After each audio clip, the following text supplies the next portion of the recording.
So to actually jump into what we did design in the end based on this user feedback, this is kind of a blown out version of what the pad itself looks like.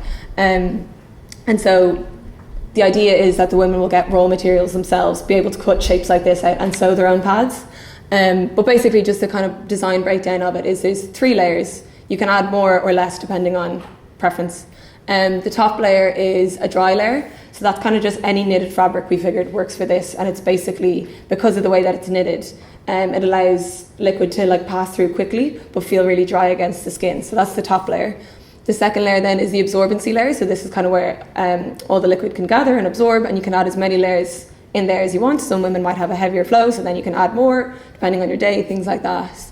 And then the bottom layer is the leak-proof layer, but also actually acts as a package and a cover. So when it's all sewn together, you can fold it up so that the part that sits against your skin isn't actually exposed, which I will show you here. So how the actual use of the product works.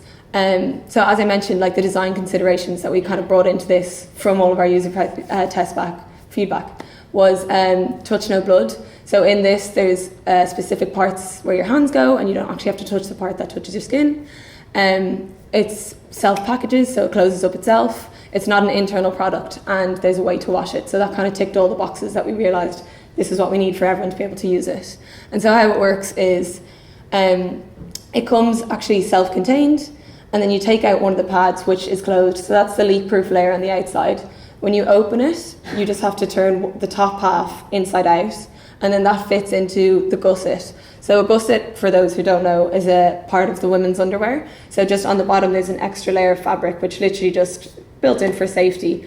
But this basically slides underneath that and then self-fastens itself in. So there's no adhesives, there's no clips, there's no glues, anything like that. And then when you're done, there's just a tab on the top that you can pull the pad back out, close it up. And what was really nice when we were speaking to the refugee women, they said to us, oh, do you know what would be really helpful? It's a way to carry this to the toilet, because I don't want people to see it.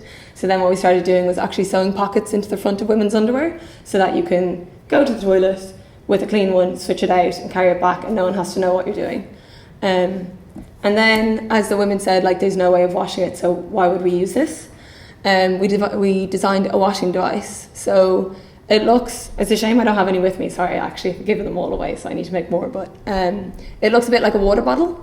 And so the top opening is just like a lid, you put water in, there's a cage in the middle, which is that kind of white part, and that's the bottle opens in half, and you put in used sanitary pads or underwear, close it up, and then when you put the water in, you literally just shake, and the idea is that the cage holds the kind of used cloth still, and the water can flow through it, kind of almost like a handheld washing machine. And then rinse and repeat however many times you need.